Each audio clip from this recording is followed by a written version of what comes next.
नमस्कार, मैं हूं डॉक्टर कीर्ति सिसोदिया। आप देख रहे हैं हमारा खास कार्यक्रम हेलो डॉक्टर।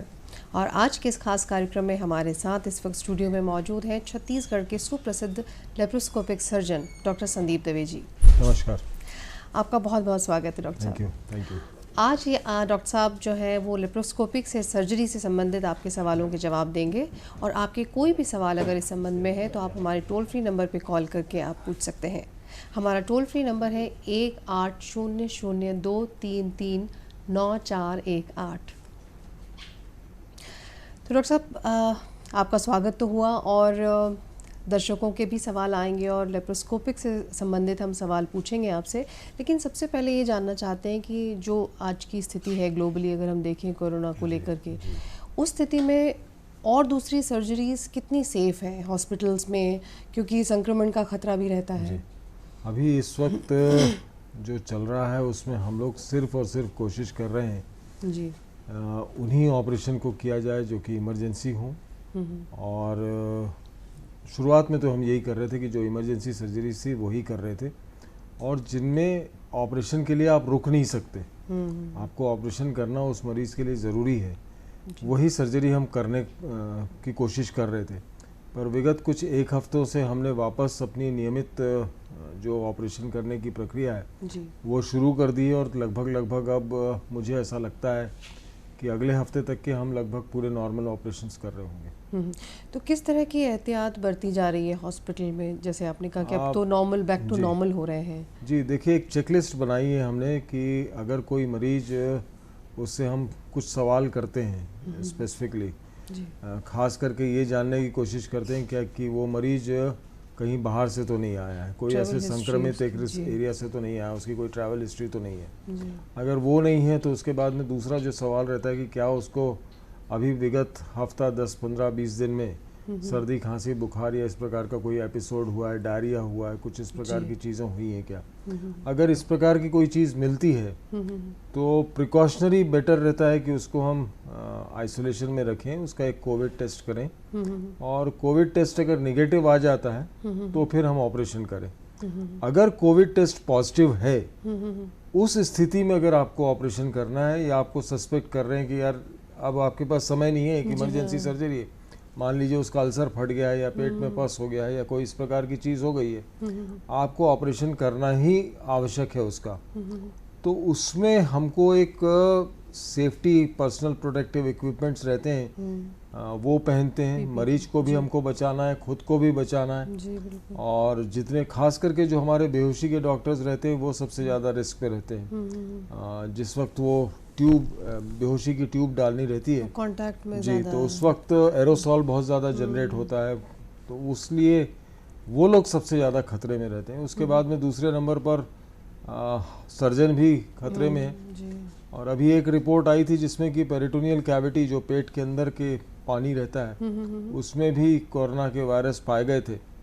तो डेफिनेटली डॉक्टर जो कर रहा है ऑपरेशन, उसको सारी सावधानी लेना है, और सारे पर्सनल प्रोटेक्टिव इक्विपमेंट पहनने के बाद में फिर वो स्टराइल गाउन उसके ऊपर पहनना, तो उतना मतलब नॉर्मल आपको लगता नहीं है ऑपरेशन करते वक्त, पर क्योंकि आपको अपनी ड्यूटी करनी है, आपको काम करना है और करना ज़रूरी है, मरीज को बचाना है, तो ऑपरेशन भी करना पड़ेगा जी। तो जो बेस्ट पॉसिबल तरीक़ों से हो सकता है वो करने की कोशिश जारी है।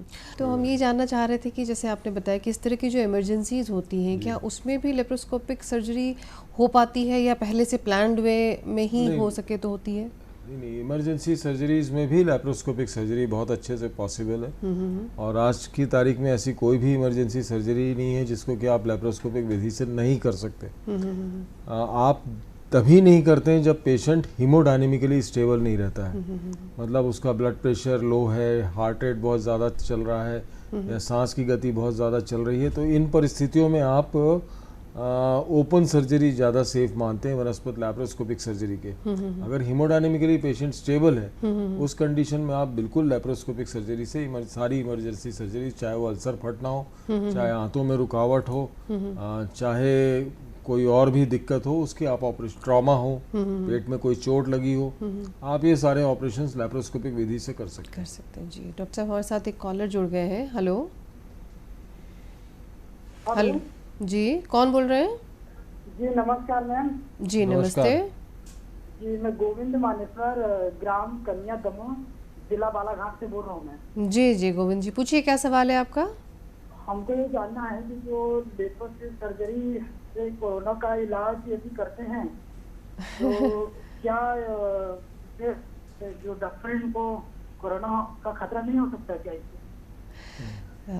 कोरोना वायरस के मरीजों में अगर आपको सर्जरी करनी है, लैप्रोस्कोपिक सर्जरी, अगर प्रूवन केस है कोरोना वायरस का, तो डेफिनेटली लैप्रोस्कोपिक सर्जरी आज की तारीख में थोड़ा अवॉइड की जाती है उन मरीजों में जिनमें प्रूवन है। पर ऐसा नहीं है कि आप नहीं कर सकते। आप उन मरीजों में जो कि कोरोना वायरस से पीड़ित हैं और इमरजेंसी सर्जरी करनी है, एक तो प्लान्ड सर्जरी आप उनमें नहीं करेंगे, आप अगर उस सर्जरी को टाल सकते हैं तो डेफिनेटली आपको टालने की कोशिश करनी है। अगर कोई बहुत ही ज़्यादा सीवियर इमरजेंसी है, कोई ब्लीडिंग इमरजेंसी है, या जैसे मैंने बताया कि अल्सर फट गया है, ऐसी परिस्थिति में ही आप उस ऑपरेशन को करेंगे। अन्यथा कोशिश ये रहती है कि आप ऑपरेशन अगर टाल सकते हैं तो टालने की भरपूर कोशिश करें। जी, और आपने जैसे बताया डॉक्टर साहब कि जो कुछ एक आपने पैरामीटर्स बताए कि उन पैरामीटर्स के होने पर लेप्रोस्कोपिक सर्जरी नहीं की जा सकती या थोड़ी टाली जा सकती है, तो ये भी हमारे दर्शकों को बता दीजिए कि उनके अलावा ऐसी कौन कौन सी सर्जरी है जो लेप्रोस्कोपिक सर्जरी से हो सकती है, क्योंकि बहुत सारे लोगों में अभी भी ये मिथ है कि कुछ जो बहुत छोटी मोटी सर्जरी है वो तो आप लेप्रोस्कोपिक करा लें, लेकिन अगर जो मेजर सर्जरीज हैं तो उसमें रिस्क नहीं लेना चाहिए, तो ये कहाँ तक सच है? देखिए, ऐसा है कि आज की तारीख में लैप्रोस्कोपिक सर्जरी के द्वारा हम कैंसर के ऑपरेशन भी कर सकते हैं। पेट में अगर कोई चोट लगी है, लीवर में, तिल्ली में, आंतों में कोई चोट लगी है, आंतों का फटना है, या गैस्ट्रिक अल्सर का फटना है, या ड्यूोडेनल अल्सर का फटना है, या आंतों का रिसेक्शन करना है, बैरिएट्रिक सर्जरी है, हर्निया की सर्जरी है, मोटापे के जितने भी ऑपरेशन, ये सारे ऑपरेशन, कैंसर के भी ऑपरेशन आप लेप्रोस्कोपिक विधि से कर सकते हैं। बच्चेदानी के जितने भी ऑपरेशन हैं वो आप इवन कैंसर बच्चेदानी का जो है वो दूरबीन पद्धति से किया जा सकता है। तो ये सब जो मिथ्स हैं, ये सब जो फैली हुई हैं कि आप नहीं कर सकते हैं और सिर्फ छोटे ऑपरेशन हो सकते हैं, ऐसा नहीं है। आज लेप्रोस्कोपिक सर्जरी एक एस्टेब्लिश सर्जरी है और आप सारे ऑपरेशन अगर पॉसिबल है, मरीज अगर फिट है बेहोशी के लिए, तो डेफिनेटली उसका ऑपरेशन लेप्रोस्कोपिक सर्जरी के द्वारा हो सकता है। जी, हमारे साथ एक और कॉलर है लाइन पर। हेलो हेलो हेलो, नमस्कार, राम राम जी। नमस्कार, पूछिए क्या सवाल। राम राम के दे हमार खुद ले। राम राम महाराज जी, पूछिए क्या सवाल है आपका।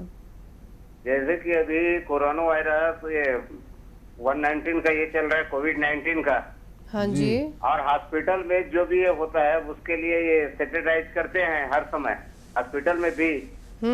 और जो चीन में जो ड्रेस पहन करके डॉक्टर लोग ये अपना कोविड-19 के संबंध में जांच करते हैं, नहीं उसका इलाज करते हैं, वैसे हमारे छत्तीसगढ़ में भी ड्रेस पहन के इलाज कर पाएंगे कि नहीं कर पाएंगे? हाँ, वो पर्सनल जो आप बोल रहे हैं ड्रेस, वो पर्सनल प्रोटेक्टिव इक्विपमेंट है और हो सकता है थोड़ी देर में आप उसका वीडियो भी देखें।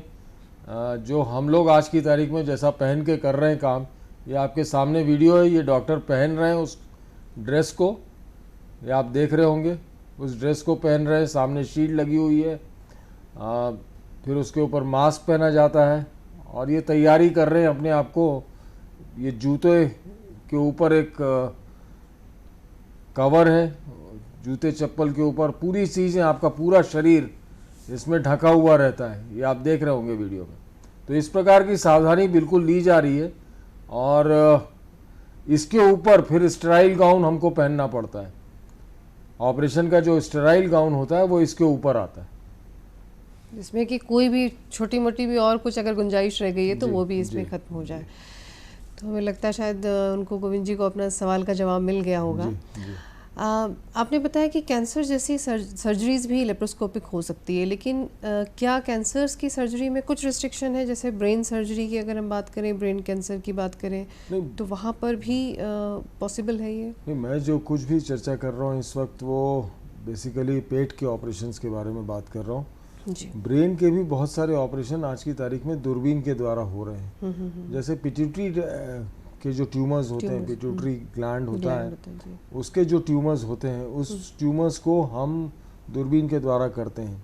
ये एक मरीज है जिसमें आप लोग देख रहे हैं वीडियो पे इस वक्त, ये सारी टीम जो है वो पूरी की पूरी आप देख सकते हैं इस प्रकार के ड्रेस पहन के अंदर ऑपरेशन थिएटर में रहती है। तो ये नॉर्मल पेशेंट हैं जिनकी, ये नॉर्मल पेशेंट नहीं है, ये पेशेंट में थोड़ा शक था, इनको न्यूमोनिया भी था, इनका अल्सर फटा हुआ था और इनका ऑपरेशन करना आवश्यक था।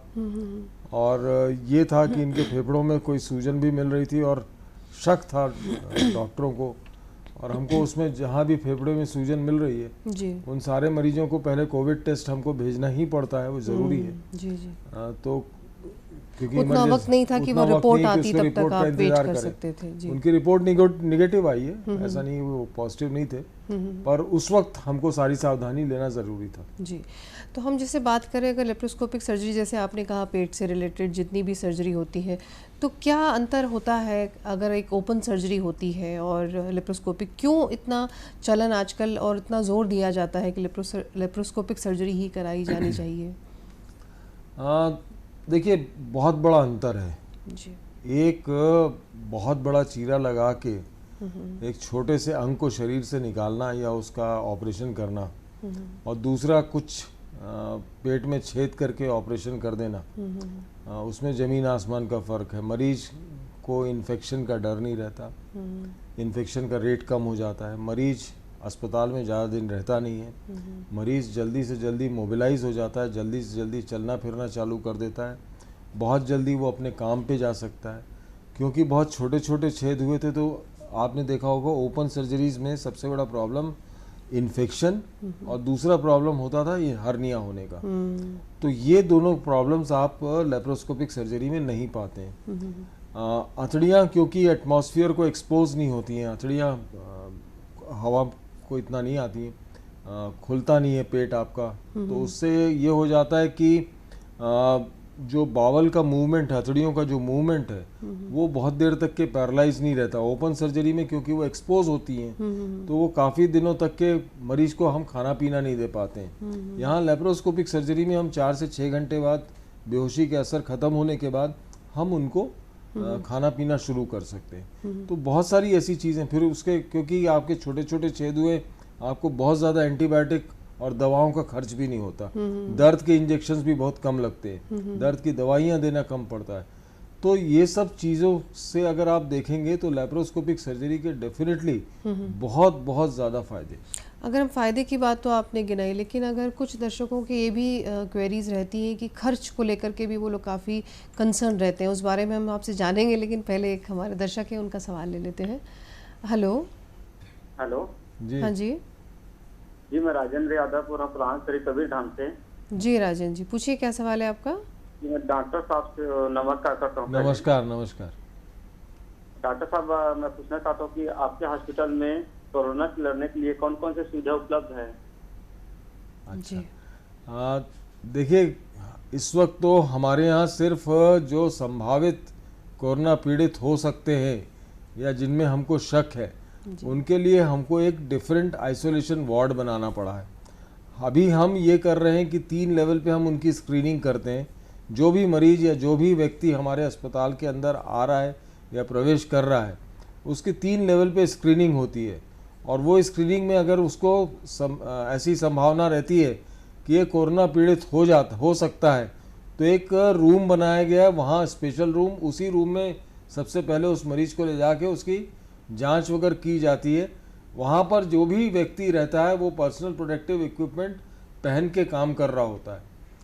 उसके बाद में अगर ऐसा लगता है कि ये हो सकता है कोविड पॉजिटिव या कोरोना पॉजिटिव हो, तो एक आइसोलेशन वार्ड, उसका टेस्ट लेने के बाद में उस मरीज को आइसोलेशन वार्ड में रख के उसका इलाज किया जाता है। ये पूरा एरिया जो है ये एकदम से अलग डिमार्केटेड, अलग से निर्मित है, और यहाँ पर दूसरे मरीजों का या दूसरे लोगों का आना जाना प्रतिबंधित है। तो इस प्रकार से अगर आप देखें तो अस्पताल का एक हिस्सा लगभग वो कोरोना संभावित, अगर कोई मरीज या इस प्रकार का मरीज लग रहा है जिसको हमको शक है, कंफर्म नहीं है, शक है, उस मरीज को ही हम वहाँ पर रख रहे हैं। अगर कंफर्म, अभी तक के तो ऐसा कोई मरीज नहीं हुआ हमारे यहाँ जिसमें हमने कोरोना कंफर्म पाया हो। और मेरे ख्याल से छत्तीसगढ़ के किसी भी प्राइवेट अस्पताल में इस प्रकार का कोई भी मरीज अभी तक नहीं पहुंचा है। जो भी कंफर्म केसेस पहुंच रहे हैं उन्हें एम्स भेज दिया जाता है। जी, जैसे इन्होंने भी कहा और भी कई दर्शक हमारे हैं जो कि हालांकि लेप्रोस्कोपिक सर्जरी से रिलेटेड बात करनी है, लेकिन कोरोना से लेकर के काफ़ी बातचीत लोग कर रहे हैं। तो अगर हम बात करें, ये तो हमने बात की कि कितना सेफ़ है आज की तारीख में सर्जरीज कराना, और सर्जरी के बाद भी किस तरह के प्रिकॉशंस लेने हैं आज के सिनेरियो में, इस पे भी हम बात करेंगे। लेकिन एक और कॉलर है, उनका कॉल हम पहले ले लेते हैं। हेलो। हाँ मैडम जी, गुड आफ्टरनून, नमस्कार। जी नमस्कार, पूछिए क्या सवाल है। मानवेंद्र साहू बोल रहा हूँ, बांधा बाजार, जिला राजनांदगांव से। जी मानवेंद्र जी, पूछिए क्या सवाल है। मेरा सवाल ये है कि अगर किसी कोरोना संक्रमण व्यक्ति के उसके गले में या उसके हार्ट में, कुछ लीवर में अगर कुछ समस्या रहती है तो उसको कौन से सर्जरी द्वारा ठीक किया जा सकता है? अच्छा, अगर कोरोना से संबंधित किसी को भी कोई और प्रॉब्लम है हार्ट या उसमें, तो कौन सी पद्धति से उसको ठीक किया जा सकता है? देखिए, कोरोना से पीड़ित मरीजों में जब तक के बहुत ज़्यादा ज़रूरी ना हो कोई सर्जरी, अगर आप सर्जरी टाल सकते हैं तो आपको सर्जरी टालनी है। अगर बहुत ही ज़्यादा ज़रूरी है तो जो भी उपयुक्त ऑपरेशन है वो उपयुक्त ऑपरेशन आपको उसके ऊपर करना है। जी, तो वही जो हम बात कर रहे थे डॉक्टर साहब कि किस तरह के, जैसे आपने ड्यूरिंग सर्जरी तो आपने बताया कि हॉस्पिटल की तरफ से किस तरह के प्रिकॉशंस लिए जा रहे हैं, लेकिन सर्जरी के बाद किस तरह के प्रिकॉशन आज के सिनेरियो को देखकर थोड़ा सा एक्स्ट्रा प्रिकॉशन लेने की ज़रूरत है? जी, थोड़ा प्रिकॉशन लेने की ज़रूरत है। मरीज को कोशिश ये करनी है कि वो मास्क लगा के रहें, जिस वक्त भी वो घर पे भी है या बाहर भी अगर निकल रहे हैं या घूम फिर रहे हैं तो डेफिनेटली मास्क लगा के रहें। बीच बीच में अपने हाथ को धोते रहें। अगर उनको किसी भी प्रकार की कोई तकलीफ़ होती है तो तुरंत अस्पताल से वापस संपर्क करें। भोजन, स्वस्थ भोजन करें, अच्छा भोजन करें जो न्यूट्रिशियस हो, जिससे उनका रेजिस्टेंस या इम्यूनिटी अच्छे से बरकरार रहे। अगर उनका कोई मेजर ऑपरेशन नहीं हुआ है, वो वॉकिंग या इस प्रकार की छोटी हल्की फुल्की एक्सरसाइज कर सकते हैं तो वो ज़रूर करते रहें।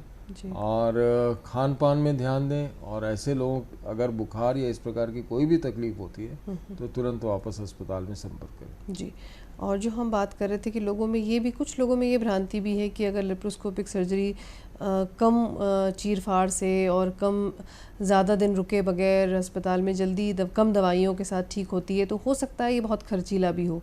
तो क्या ये एक मिथ है या कितनी सच्चाई है इसमें? नहीं, इसमें बहुत ज़्यादा सच्चाई नहीं है। डेफिनेटली टेक्नोलॉजी थोड़ी सी कॉस्टली है जी।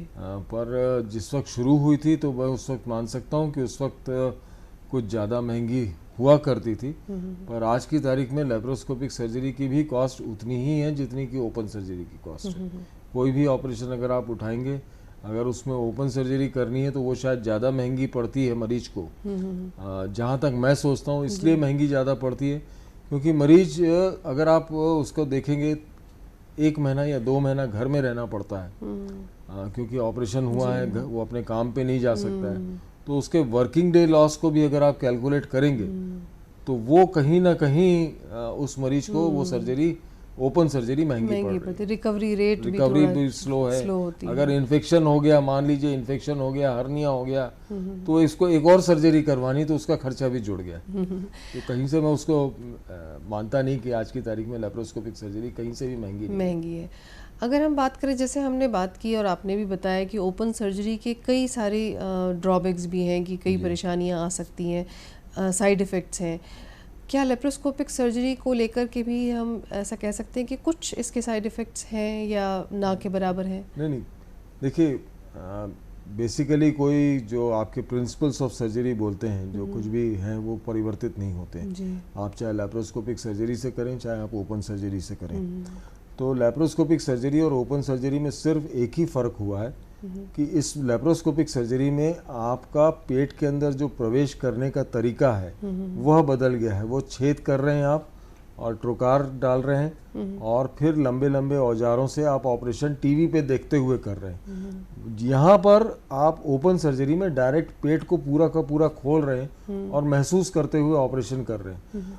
तो ऑपरेशन के जो कॉम्प्लिकेशंस हैं, ऑपरेशन के सिद्धांतों पे डिपेंड करते हैं। अगर आप ऑपरेशन के सिद्धांत फॉलो कर रहे हैं तो बहुत कम कॉम्प्लिकेशंस होते हैं। जी। पर ऐसा नहीं है कि कोई भी सर्जरी में अपने उसके कॉम्प्लिकेशंस हैं। जितने सर्जरी के कॉम्प्लिकेशंस हो सकते हैं वो सारे के सारे लेप्रोस्कोपिक सर्जरीज में भी हो सकते हैं, चाहे वो ब्लीडिंग हो, चाहे वो लीक्स हो, चाहे वो आपके किसी पार्ट को इंजरी हो जाना हो, जैसे आप बच्चेदानी निकाल रहे हैं तो पेशाब की थैली में कोई चोट पहुंच जाना या यूरेटर में चोट पहुंच जाना, तो ये सारी संभावनाएं बनी रहती हैं। और ओपन सर्जरी में भी यही सारी संभावनाएं बनी हुई हैं। इसलिए ऐसा नहीं है कि जो प्रॉब्लम्स ओपन सर्जरी बट उनका जो दर है लैप्रोस्कोपिक सर्जरी में वो कम है। जी। हमारे साथ एक और कॉलर है लाइन पर। हेलो। हेलो जी, कौन बोल रहे हैं? हाँ नमस्कार, आपको भी और डॉक्टर साहब को भी। जी नमस्कार। जी, नमस्कार। हाँ, मैं भगत राम पटेल बोल रहा हूँ, घुटकू बिलासपुर छत्तीसगढ़ से। जी जी, पूछिए मैं भगत जी। ये जानना चाहता हूँ कि जैसे अभी कोरोना के चलते यदि किसी भी मरीज का बाह्य या फिर आंतरिक किसी तरह से भी उनका सर्जरी हुआ हो, और ऐसी स्थिति में जैसे वो सर्जरी के बाद हमको उनके खान पान में रहने में कौन सी सावधानी रखना है जिससे उनका कोरोना का प्रभाव है जो है कोई प्रभाव ना पड़ सके।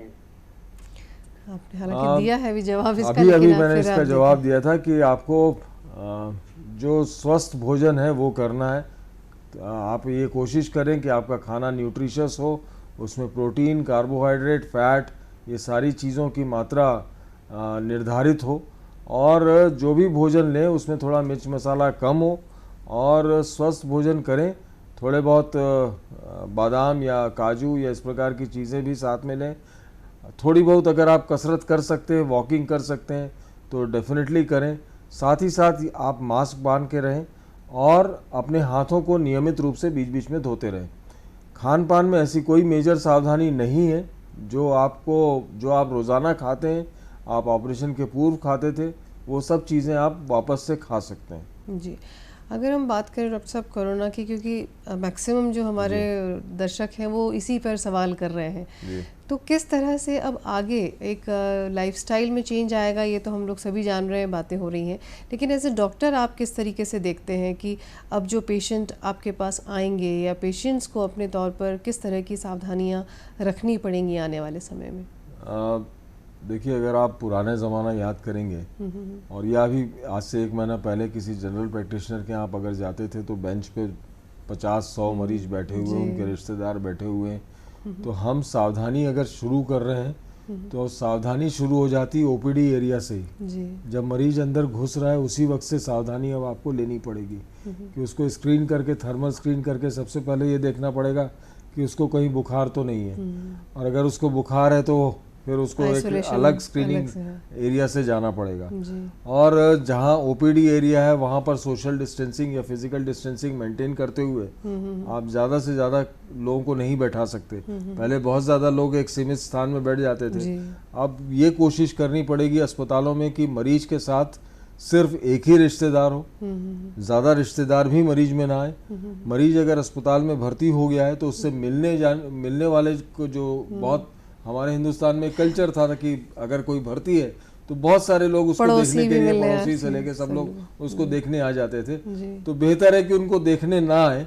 अगर उनके स्वास्थ्य के बारे में कोई जानकारी लेना है तो उनके परिवार को फ़ोन से या इस प्रकार के संपर्क से साथ करके उनकी जानकारी ले लें। जितना डिस्टेंसिंग आप रखेंगे उतना ही बेहतर रहेगा। ऑपरेशन के समय की सावधानी हम लोग आपस में वैसी चर्चा कर चुके हैं पहले कि क्या सावधानी रखना है। बिल्कुल। हमारे साथ एक और कॉलर है लाइन पर। हेलो। हेलो जी, कौन बोल रही हैं आप? हाँ नमस्ते मैम, मेरा नाम कुमारी सोनी है, जिला बलौदा बाजार, छत्तीसगढ़ से। नमस्ते। नमस्ते। पूछिए, क्या सवाल है? मैडम मेरा सवाल है कि जैसे नॉर्मल तो सर्दी खांसी बुखार सबको आता है, तो कोरोना का अलग से पहचान कैसे करें कि इसको कोरोना ही है करके। और एक और सवाल है कि जैसे किसी को कोरोना हुआ रहता है और वो मतलब खत्म हो जाता है जैसे इलाज से, तो उसके बाद उसको फिर से मतलब कोरोना होने का खतरा है क्या? अच्छा। देखिए, सर्दी खांसी बुखार अभी इस वक्त अगर किसी को हो रहा है, जो अभी क्योंकि पैंडेमिक चल रही है और महामारी इस वक्त फैली हुई है, तो सबसे पहला शक हर किसी को कोरोना का ही होगा। और उसकी सावधानी एक ही तरीके से हो सकती है कि उसका टेस्ट करवाया जाए अगर पॉजिटिव हैं तो जो दवाइयाँ या जिस प्रकार का आपको रहन सहन बताया जाता है वैसा रहे। अगर आप सिम्टोमेटिक हैं तो आपको अस्पताल में भर्ती होना पड़ेगा, अगर आप सिम्टोमेटिक नहीं हैं तो आपको क्वारंटीन करना पड़ेगा और कुछ दवाइयाँ खानी पड़ेगी। जहाँ तक रह गया आपका दूसरा सवाल जो था वो कि अगर एक बार ट्रीटमेंट से ठीक हो गया तो दोबारा वापस, एक बार अगर आपका ट्रीटमेंट से ठीक हो गया है तो अभी कुछ केस रिपोर्ट्स आना चालू हो गई हैं। वुहान में वापस से कुछ मरीज जिनको कि कोरोना हो चुका था वो सब भी पॉजिटिव होने वापस से फिर से चालू हुए। तो ये मान के चल रहे हैं कि ये रिलैप्स हो सकता है, ये दोबारा हो सकता है, ये संभावना डेफिनेटली उजागर हो रही है। और इसके बारे में अभी बहुत ज़्यादा चीज़ें आपको नहीं बताई जा सकती, ना कोई प्रेडिक्ट किया जा सकता है कि ये हो सकता है कि नहीं हो सकता है। बट हाँ, डेफिनेटली दोबारा होने के इंसिडेंसेस और केस रिपोर्ट्स आ रही हैं अब। जी। और अभी तो जैसे WHO की भी बात करें तो उन्होंने कहा कि अब ये बहुत जल्दी जाने वाला नहीं है और हमें इसके साथ रहने की आदत सीख लेनी चाहिए। और ये भी कहा जा रहा है कि जो इम्यूनिटी एक किसी भी डिजीज़ के लिए, बीमारी के लिए डेवलप होती है उसमें काफ़ी समय लगता है। तो जिस तरह से अभी फैला हुआ है तो वो डेवलप होने में काफ़ी टाइम लगेगा।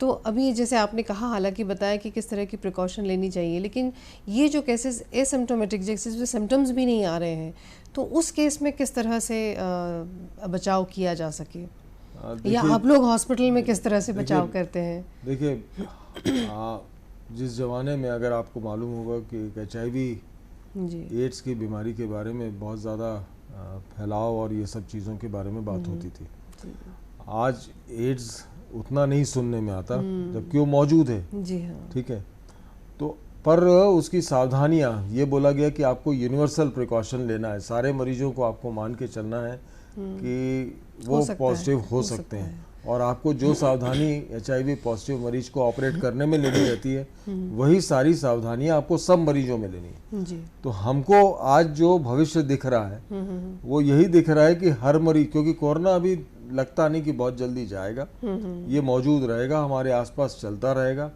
हमको जो भी मरीज, और हो सकता है कि कोई ऐसी किट या कोई ऐसा टेस्ट आ जाए जो कि हमको 1 घंटे के अंदर या 2 घंटे के अंदर हमको रिपोर्ट दे सकेगा। तो मान के चलिए कि जितने मरीज ऑपरेशन के लिए आ रहे होंगे उनका कोरोना टेस्ट पहले होगा ही होगा। अगर वो पॉजिटिव पाए जाएंगे और अगर उनकी सर्जरी टालनी होगी तो टाली जाएगी। अगर बहुत ज़रूरी होगा तो सारे प्रिकॉशंस लेते हुए हमको उनकी सर्जरी करना है। पर जो निगेटिव हैं या पॉजिटिव हैं बट कोई सिम्टम्स नहीं है, उनको भी डेफिनेटली कहीं ना कहीं हमको सावधानी पूर्वक ही ऑपरेशन करना है। जी डॉक्टर साहब, आपसे सवालों के जवाब हम लेते रहेंगे, लेकिन यहाँ फिलहाल रुकेंगे एक छोटे से ब्रेक के लिए। अरे ओ साहबा, कोरोना वायरस से बचने के कितने उपाय रे? सरदार 3। अरे साहबा डरो मत रे, बोलो बोलो। सरदार, पहला है लोगों से दूरी बनाए रखना, बार बार साबुन से हाथ धोना या सैनिटाइज करना, और सबसे जरूरी है घर पे रहना। अधिक जानकारी के लिए संपर्क करें स्टेट हेल्पलाइन या 24 घंटे वाली national helpline toll free number 1075।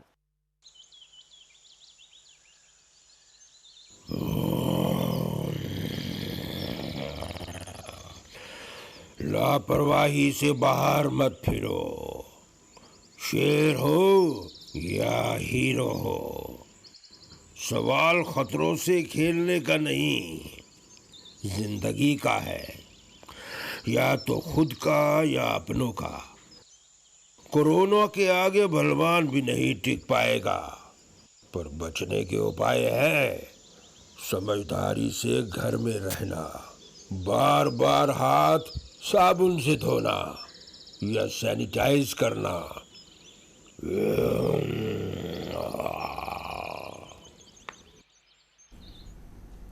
एक बार फिर से स्वागत है आपका हमारे इस कार्यक्रम में, और हमारे साथ इस वक्त मौजूद हैं डॉक्टर संदीप देवी जी। हमारे साथ एक कॉलर जुड़ गए हैं, पहले हम उनसे बात करते हैं। हेलो। हेलो जी, कौन बोल रहे हैं? जी, सोहन सिन्हा। जी सोहन जी, पूछिए क्या सवाल है आपका? जी मैम, जैसे हम सब्जी वगैरह लेने जाते हैं, किराना दुकान में सामान लेने जाते हैं जी, तो थोड़ा डर लगता है मैम, तो हमको ये एहतियात कब तक बरतना पड़ेगा मैम? और सर से एक और निवेदन था कि सर के हॉस्पिटल में और कौन कौन सी सर्जरी की फैसिलिटी है? अच्छा जी।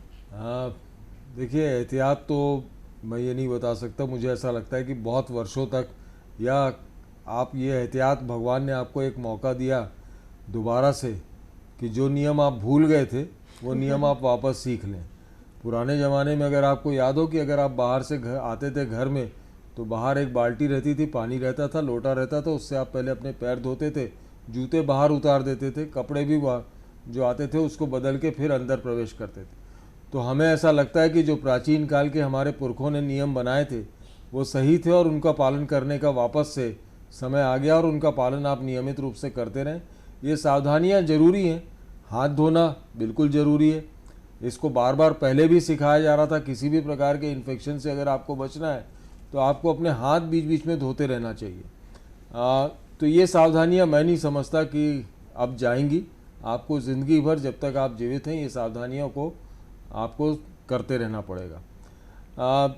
मेरे अस्पताल में इस वक्त दिमाग के ऑपरेशन से लेके सारे शरीर के जितने भी ऑपरेशंस हैं, चाहे वो हड्डी का ऑपरेशन हो, चाहे वो गायनिक के बच्चेदानी के ऑपरेशंस हो, चाहे वो हार्ट का ऑपरेशन हो, चाहे वो फेफड़ों का ऑपरेशन हो, खाने की नली का हो, पेट के सारे ऑपरेशंस, ये सारे ऑपरेशन, प्लास्टिक सर्जरी, बैरियाट्रिक मोटापे के ऑपरेशंस, ये सब कुछ हम कर रहे हैं।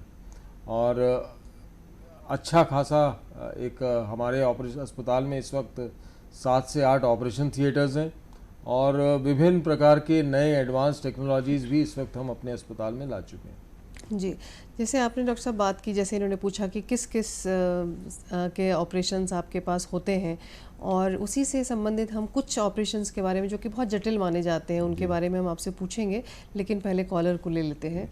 हेलो हेलो हेलो, हाँ सर जी, नमस्ते। नमस्कार सर। कहा है मैं करंट में जल गिरे हैं 33,000 वोल्टेज से। जी, क्या पूछना चाहते हैं? नहीं समझ में आई इस बाबा। हाँ, करंट में जल गिरे हैं 33,000 वोल्टेज में। अच्छा, जल गिरे। और हाँ, तो मैं चल भर नहीं पावा था, और घाव मार गए सब। घाव नहीं मारा थे? पूछना चाह, घाव नहीं मारा थे? कमरधा जिला छत्तीसगढ़ से बोला था, और देव प्रसाद महिपाल है ना है। देव प्रसाद जी तो घाव नहीं मारे का, सुखाए नहीं घाव? घाव मार के है मोर। अच्छा, तो नहीं मार के सब, और घाव सब मार के है। हाँ, लेकिन चल नहीं पावा तो झुंझुनाहटपन कमर के नीचे में रहते। हाँ, तो थोड़ा सा कोनो डॉक्टर करा जो न्यूरोलॉजी के विशेषज्ञ होते, होकर से कंसल्ट करे बर पड़ी।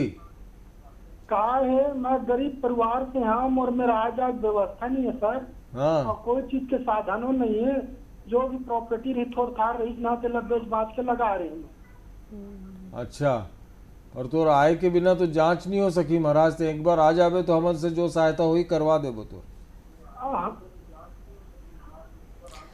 जी, तो जिस तरह से आपने बताया कि सारे अंगों की आप सर्जरी हो सकती है लेप्रोस्कोपिक सर्जरी के द्वारा, तो अगर हम बात करें ब्रेन की, जैसे हमने बात की थी कि दिमाग की सर्जरी है, पेट में जो कैंसर्स होते हैं उनकी, या पेनक्रियास एक बहुत ही सेंसिटिव ऑर्गन माना जाता है, तो इन सब की भी सर्जरी, अगर लार्ज इंटेस्टाइन की बात करें तो सारी सर्जरीज पॉसिबल है?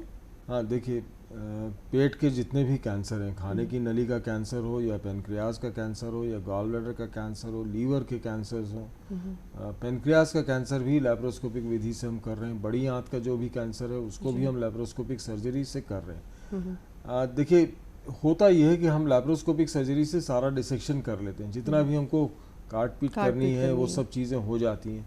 उसके बाद में हमको वो जो भी चीज़ें हमने काटी हैं उनको निकालना और वापस रिकंस्ट्रक्ट करना, उनको जोड़ना। तो जब काट के हमको निकालने के लिए एक छोटा सा चीरा तो लगेगा, तो करीब करीब 5 या 6 सेंटीमीटर का वो जो चीरा जो बहुत बड़ा लगता, पूरा पेट खुलता, तो उसकी साइज बड़ी कम हो जाती है। मुश्किल से 4 उंगली का 5 सेंटीमीटर या 6 सेंटीमीटर का एक चीरा देके आप बाकी बचा हुआ काम उस चीरे से कर लेते हैं, और साथ ही साथ जितनी भी चीज़ें आपने काट के निकाली हैं उनको सबको आप बाहर निकाल लेते हैं। तो बहुत सारे मोटापे के ऑपरेशन हैं। बैरिएट्रिक सर्जरी आज की तारीख में सबसे पॉपुलर सर्जरी है। और क्योंकि हिंदुस्तान में जिस प्रकार से कुपोषण, अब मैं कुपोषण को दोनों तरह से डिफाइन कर रहा हूँ। कुपोषण सिर्फ खाना नहीं मिलना अच्छा नहीं मिलना नहीं है, कुपोषण ये भी है कि आप बहुत ज़्यादा खा रहे हैं और मोटे हो रहे हैं। जी। वो भी एक प्रकार की बीमारी है और उसका भी इलाज अब अच्छे से हो जा रहा है और लैप्रोस्कोपिक सर्जरी उसमें बहुत अच्छी सहायक है।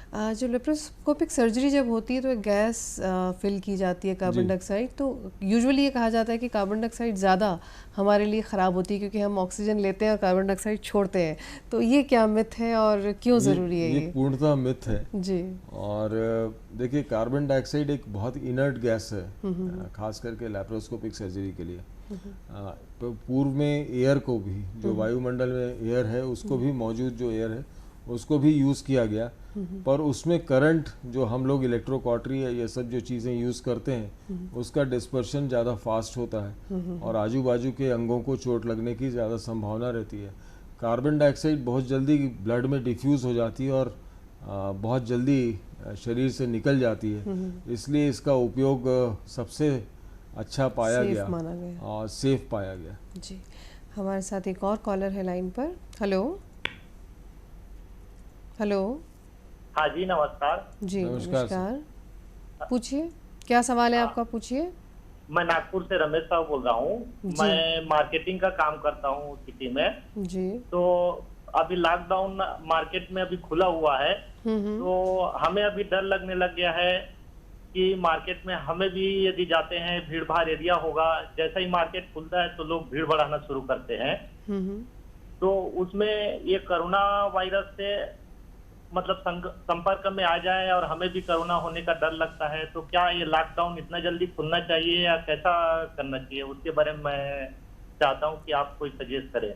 देखिए, जिंदगी भर तो आप लॉकडाउन में नहीं रह सकते। सरकार ने जो लॉकडाउन किया था, ये जब इनिशियल स्प्रेड हो रहा था उससे बचने के लिए किया था, और जो तैयारियां ज़रूरी थी इस कोरोना से बचने के लिए और इस कोरोना के इलाज के लिए, उनको करने के लिए भी सरकार को समय चाहिए था। वह समय अब ऐसा लगता है कि 1.5 महीना बहुत बड़ा एक लॉकडाउन है और हो चुका है, और अब उसको रिलीज़ करना बहुत आवश्यक है। आपको अब इसके साथ में रहना सीखना बहुत आवश्यक है, और सरकार बार बार आप लोगों से अनुरोध कर रही है कि आपको बता भी रही है कि अब आपको कैसे रहना है।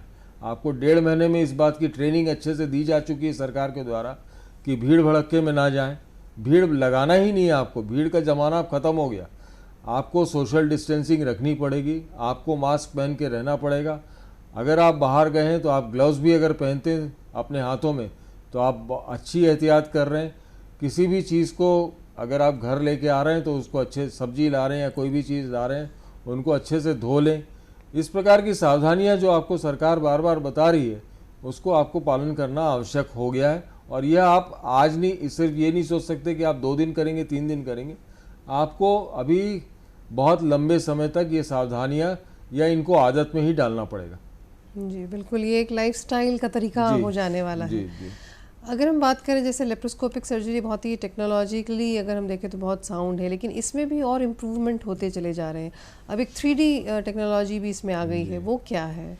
देखिए, एक ज़माना था जबकि ऑफिस कैमराज में लैप्रोस्कोपिक सर्जरी हम लोगों ने शुरू की थी। उसके बाद में HD कैमराज आए, डिजिटल कैमराज आए, उसके बाद में 3D आया है। और 3D एक्चुअली लैप्रोस्कोपिक सर्जरी जब आई तब सबसे बड़ा डिसएडवांटेज ये माना गया कि आपको डेप्थ का परसेप्शन नहीं हो रहा है, कितनी गहराई है ये आप नहीं जान सकते थे। और 3D विजन आपको क्योंकि उसमें नहीं मिलता था, उसमें हमेशा 2D विजन मिलता था। जैसे आप अभी टीवी पे दर्शक देख रहे हैं, उनको एक 2 डायमेंशनल व्यू मिल रहा है, उनको एक डेप्थ नहीं मिल रही है। तो वो एक बहुत बड़ा ड्रॉबैक माना गया था। और आज की तारीख में लैप्रोस्कोपिक सर्जरी अब 3D कैमरा से भी की जा रही है, जिसमें एक बहुत अच्छा डेप्थ परसेप्शन भी आपको मिल जाता है। दूसरा जो एडवांसमेंट हुआ है बहुत तेज़ी से जो उभर रहा है अब, वो है रोबोटिक सर्जरी। और रोबोटिक सर्जरी अभी हिंदुस्तान में इतनी प्रचलित नहीं हुई है, बड़े बड़े शहरों में ज़रूर शुरू हो गई है। अभी हमारे छत्तीसगढ़ या मध्य प्रदेश में इस प्रकार की सर्जरी अभी शुरू नहीं हुई है। पर निकट भविष्य में मेरी को उम्मीद है कि बहुत जल्दी ये शुरू हो जाएगी जी। क्योंकि अब तो ये कहा जा रहा है कि कई विदेशों में तो कई जो कोरोना के हॉस्पिटल्स में भी मरीजों के पास खाना और दवाइयाँ देने के लिए रोबोट्स का इस्तेमाल किया गया है। तो हमारे दर्शकों को डॉक्टर साहब ये बताइए, जैसे जिन लोगों ने लेप्रोस्कोपिक सर्जरी के बारे में बहुत नहीं जानते और अभी हम लोग कैमराज और 2D और 3D की बात कर रहे थे, तो एग्जैक्टली उनको थोड़ा सा एक प्रोसीजर आप अगर सिंपल वे में समझा सकें तो उनके लिए काफ़ी अच्छा होगा। देखिए, पुराने ज़माने में अगर मुझे कोई पेट को ऑपरेशन करना था तो मुझे एक बड़ा सा चीरा लेके पेट के अंग तक पहुंचना था। आज का जो ज़माना है उसमें लेप्रोस्कोपिक सर्जरी में हम पेट में 3 से 4 या 5 छेद करते हैं। उसमें हम ट्रोकार, मतलब एक यंत्र होता है जिसको कि हम उन छेदों में डालते हैं। उन ट्रोकार से हम अपने औजारों को पेट के अंदर पहुंचाते हैं। एक टेलीस्कोप होता है जिसके पीछे कैमरा लगा होता है। वह टेलीस्कोप हमको पेट की अंदरूनी जो इमेजेस हैं वो एक टेलीविज़न मॉनिटर पे देता है। जैसे आप गाड़ी चला रहे हैं या कार चला रहे हैं तो सामने देख रहे हैं और आपके हाथ स्टीयरिंग व्हील्स पे, आपके पैर ब्रेक और एक्सीलेटर पर हैं। उसी प्रकार से हमारे पैर किसी और चीज़ पे रहते हैं, दूसरे यंत्रों पे रहते हैं। हाथ से हम अपने सर्जरी करते रहते हैं, पर जो पेट में खोल के हम डायरेक्ट देखते थे, अब वो डायरेक्ट देखने की बजाय हम टीवी स्क्रीन पर उन सारी चीज़ों को देख रहे हैं और टीवी स्क्रीन पर उन सारी चीज़ों को देखते हुए हम हाथों का उपयोग कर रहे हैं और औजारों के द्वारा वो ऑपरेशन को कर रहे हैं। जी, तो ये तो बहुत ही इसमें ट्रेनिंग या बहुत ज़्यादा प्रैक्टिस की ज़रूरत है। जिस हिसाब से आप बता रहे हैं, एक ले पर्सन के लिए तो सोच पाना भी बड़ा कठिन लग रहा है कि किस तरह से ये सर्जरी होती होगी। देखिए, इसके ट्रेनिंग प्रोसेस बहुत ज़्यादा, देखिए हम लोग तो क्योंकि 1990 में जब लेप्रोस्कोपिक सर्जरी शुरू हुई तब से हम लोग इस सर्जरी को कर रहे हैं जी। और हमने इवॉल्व होते हुए इस सर्जरी को देखा है, इसके ट्रेनिंग प्रोसेस को इवॉल्व होते हुए देखा है। हमारे ज़माने में तो कुछ नहीं था। हम लोग जो सर्जरीज देखते थे वो दूसरों की सर्जरीज को वीडियो रिकॉर्डिंग करके लाते थे और उस ज़माने में वीडियो कैसेट्स हुआ करते थे। अब तो CD और ना जाने क्या क्या सब, पेन ड्राइव और सब कुछ, बहुत सारी चीज़ें आ गई। उस ज़माने में बड़े बड़े वीडियो कैसेट्स हुआ करते थे, उनमें हम वो सब सर्जरीज को देखते थे जी। तो ये तो बहुत ही, मतलब आपका भी एक तरीके से अगर देखा जाए तो इवोल्यूशन हुआ है और इतने कम संसाधनों में, और ये बहुत क्रेडिट की बात है कि आपने उस वक्त शुरू की जब ये इतने संसाधन थे भी नहीं, और आज आप छत्तीसगढ़ के एक, जिसको कहना चाहिए कि नंबर 1 लेप्रोस्कोपिक सर्जन है, कि जिसके पास जाते हुए किसी को डर नहीं लगता कि आपके पास अगर आ रहे हैं तो वो सही सलामत वापस लौटेंगे। डॉक्टर साहब, बहुत बहुत धन्यवाद आपका, आप इस कार्यक्रम में आए और हमारे दर्शकों के भी सवालों के जवाब आपने इतने अच्छे से दिए। Thank you so much. तो आज हमने ये जाना कि किस तरह से लेप्रोस्कोपिक पद्धति से बड़े बड़े ऑपरेशंस भी बहुत आसानी से किए जा सकते हैं, समय की बचत हो सकती है, सेहत बहुत जल्दी सुधर सकती है और पैसों का भी बहुत बचाव हो सकता है। आज के लिए सिर्फ इतना ही, हमें दीजिए इजाज़त। नमस्कार।